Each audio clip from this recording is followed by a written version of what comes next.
تک رہی ہے آپ کا بیمار کی۔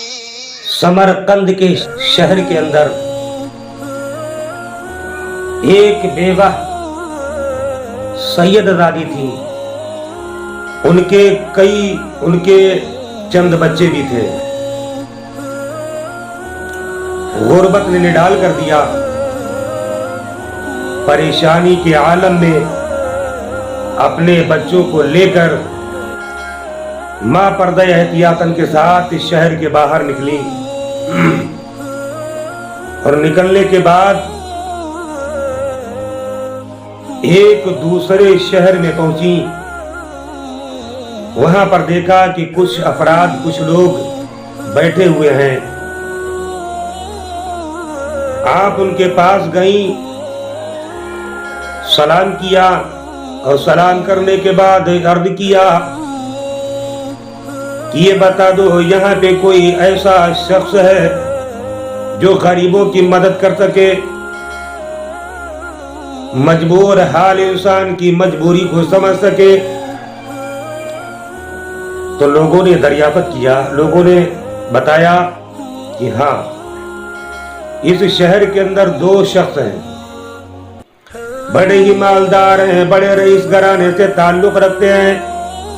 کہا وہ کون لوگ ہیں؟ تو انہوں نے جواب دیا، ایک تو وہ ہیں جو مسلمان ایمان والے ہیں، ایک شخص وہ ہے جو مجوسی ہے، یہودی ہے، میرے نبی کا کلمہ پڑھنے والا نہیں ہے۔ اس سید زادی نے اپنے بچوں کو اپنے ہمراہ لیا، ان لوگوں کا شکریہ ادا کرتے ہوئے اپنے قدموں کو بڑھایا۔ قدموں کو بڑھاتے بڑھاتے جا کر کے اس رئیس کے دروازے پر دستک دی، آواز دی۔ جب رئیس زادے نے دروازہ کھولا تو سید زادی نے سلام عرض کیا، اس نے جواب دیا، فرمائیے خاتون، کون ہے آپ؟ کس لیے آئی ہیں؟ کیا حاجت ہے آپ کی؟ انہوں نے عرض کیا، میں سید زادی ہوں، آل رسول ہوں، نبی کی لاڈلی بیٹی ہوں، چہیتی بیٹی ہوں۔ غربت نے نڈال کر دیا، مدد کے لیے آئی ہوں۔ عزیزان محترم، اتنا سننا تھا تو سید زادی نے سلام عرض کیا، اس نے جواب دیا، فرمائیے خاتون، کون ہے آپ؟ کس لیے آئی ہیں؟ کیا حاجت ہے آپ کی؟ انہوں نے عرض کیا، میں سید زادی ہوں، آل رسول ہوں، نبی کی لاڈلی بیٹی ہوں، چہیتی بیٹی ہوں۔ غربت نے نڈال کر دیا، مدد کے لیے آئی ہوں۔ عزیزان محترم، اتنا سننا تھا، امیر زادے نے شرط لگائی کہ واقعی اگر تم سید زادی ہو، نبی زادی ہو، تو کوئی دلیل پیش کرو، کوئی ثبوت پیش کرو۔ اتنا سننا تھا، قسم رب کعبہ کی، نبی کی لفظ جگر، نبی کی نور نظر، اس سید زادی کی آنکھوں میں آنسو آ گئے، دل پہ ہاتھ رکھا، اپنے نبی کو یاد کیا، یا رسول اللہ، آپ کی امت میں پیدا ہونے والے مسلمان، یا رسول اللہ، تمہارا کلمہ پڑھنے والے مسلمان، یا رسول اللہ، تمہارے اوپر نازل ہونے والی قرآن کو پڑھنے والے مسلمان، آج تمہاری بیٹی سے دلیل مانگ رہے ہیں۔ اللہ اکبر کبیرہ۔ خاتون نے فرمایا، سید زادی نے فرمایا، میں زبان سے بتا رہی ہوں کہ میں سید زادی ہوں، میرے پاس کوئی دلیل نہیں ہے، کوئی ثبوت نہیں ہے، میں جو پیش کر دوں۔ اس امیر نے فرمایا، اگر تمہارے پاس کوئی دلیل نہیں ہے، کوئی ثبوت نہیں ہے، تو میں تمہاری اس بات پر کیسے یقین کر لوں کہ تم سید زادی ہو؟ اور تم جب دلیل نہیں پیش کر سکتی تو میں تمہاری کوئی امداد نہیں کر سکتا۔ اتنا سننا تھا، اس سید زادی نے، اللہ کے نبی کی بیٹی نے اپنے بچوں کی انگلی کو پکڑا۔ پکڑنے کے بعد اس کے دروازے سے واپس ہونا شروع کر دیا، پلٹنا شروع کر دیا۔ تھوڑی ہی دور چلی تھی، اللہ اکبر کبیرہ، دل میں تصور آیا، دل میں خیال آیا کہ چلو مجوسی کے دروازے پر چل کے دیکھ لیتے ہیں۔ مانتی ہوں میرے نبی کا کلمہ پڑھنے والا تو نہیں ہے، میرے نبی پر نازل ہونے والا قرآن پڑھنے والا تو نہیں ہے، لیکن پھر بھی دیکھ لیتی ہوں، شاید کچھ رحم آ جائے۔ مجوسے کے دروازے پر خاتون پہنچتی ہیں، دروازے پر دستک دیتی ہیں۔ دستک جیسے ہی تھوڑی ہی دور چلی تھی، اللہ اکبر کبیرہ، دل میں تصور آیا، دل میں خیال آیا کہ چلو مجوسی کے دروازے پر چل کے دیکھ لیتے ہیں۔ مانتی ہوں میرے نبی کا کلمہ پڑھنے والا تو نہیں ہے، میرے نبی پر نازل ہونے والا قرآن پڑھنے والا تو نہیں ہے، لیکن پھر بھی دیکھ لیتی ہوں، شاید کچھ رحم آ جائے۔ مجوسے کے دروازے پر خاتون پہنچتی ہے، دروازے پر دستک دیتی ہیں۔ دستک جیسے ہی دستک دی، اندر سے باہر نکل کے مجوسی آیا، فرمایا کون ہے آپ؟ کہ میں ایک سید زادی ہوں۔ اتنا سننا تھا، اس نے کہا کہ سنو خاتون، ٹھیک ہے، اچھی بات ہے، میں نے تمہارے نبی کا کلمہ تو نہیں پڑھا، میں مسلمان تو نہیں ہوں، لیکن ہاں اتنا ضرور ہے کہ میں سیدوں کا ادب کرتا ہوں، ان کا لحاظ کرتا ہوں، ان کی شان کو سمجھتا ہوں، ان کے مراتب کو سمجھتا ہوں۔ اس مجوسی نے، یہودی نے فوراً اپنی شریک حیات، اپنی اہلیہ محترمہ کو حکم صادر فرمایا کہ ان خاتون کو، ان کے بچوں کو اپنے ساتھ، اپنے ہمراہ لے کر کے جاؤ، ان کے لیے ایک کمرہ خالی کر دو، نہانے دھونے کا انتظام کرو، ان کے لیے نئے اچھے لباس میں مبعوث فرماؤ، ان کے لیے بہترین کھانا بناؤ۔ اللہ اکبر کبیرہ، غور کرو پیارے ایمان والو، ایک ایمان والے نے، نام کے مسلمان نے سید دادی سے دلیل مانگی ہے، مگر اس مجوسی نے کیا فرمایا؟ ٹھیک ہے، میں نے تمہارے نبی کا کلمہ تو نہیں پڑھا، لیکن تم نبی کی آل ہو، میں تمہارا ادب کرتا ہوں، لحاظ کرتا ہوں، تمہارے مقام کو سمجھتا ہوں، تمہارے مراتب کو سمجھتا ہوں، اور جو مجھ سے ہوگا، اللہ اکبر۔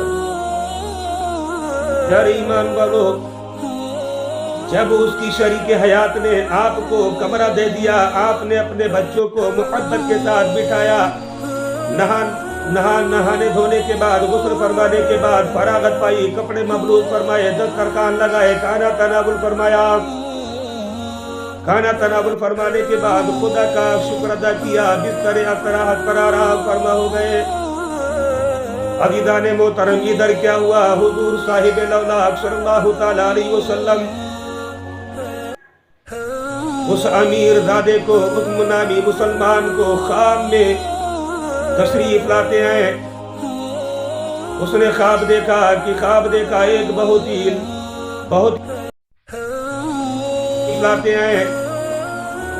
اس نے خواب دیکھا ایک بہت ہی عمدہ ترین محل تیار ہے، محل بنا ہوا ہے، اسی محل کے کنارے کھڑے ہو کر کے محل کے پاس کھڑے ہیں نبی آخر الزمان علیہ الصلوۃ والتسلیم۔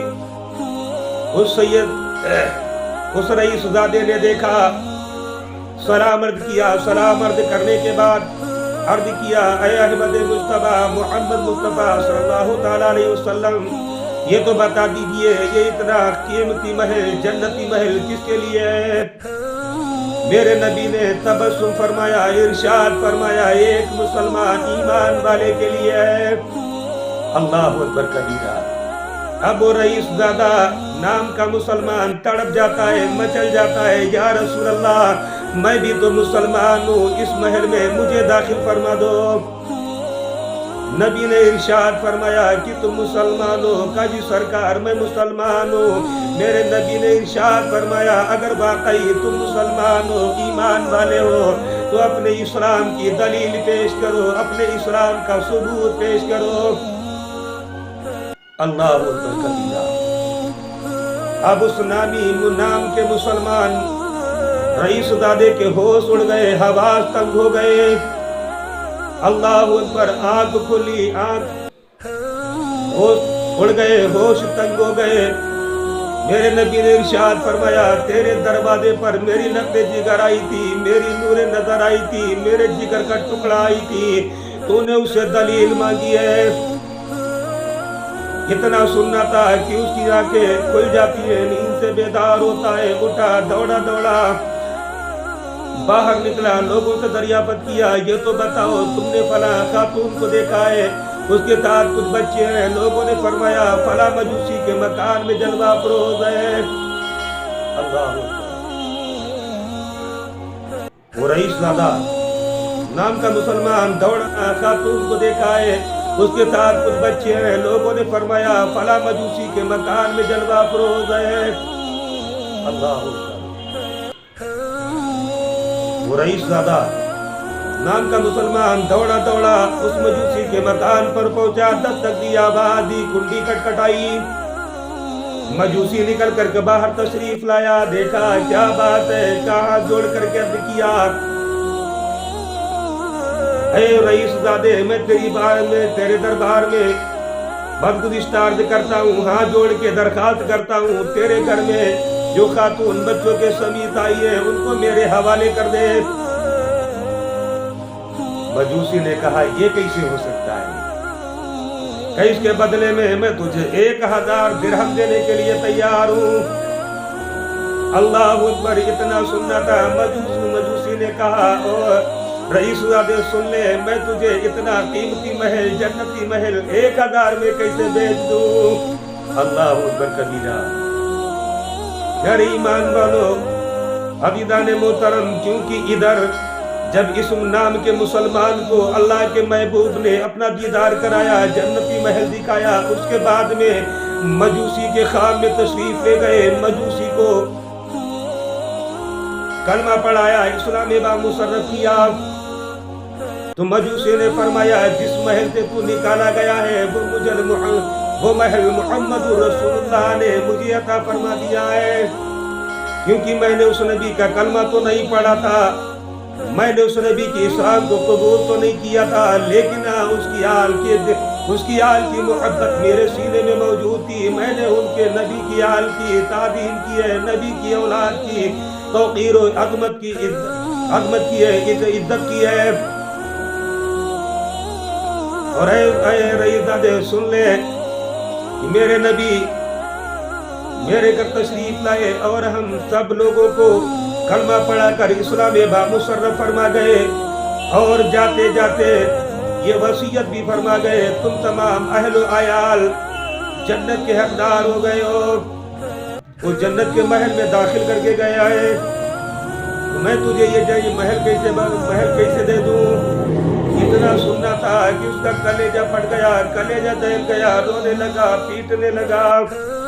تو پیارے ایمان والو غور کرو, آج اگر ہم آل رسول سے دنیا پر دلیل مانگیں گے, ثبوت مانگیں گے, برود حشر میں رب کعبہ کی قسم میرے اللہ کے محبوب نے اگر تم سے سوال کر دیا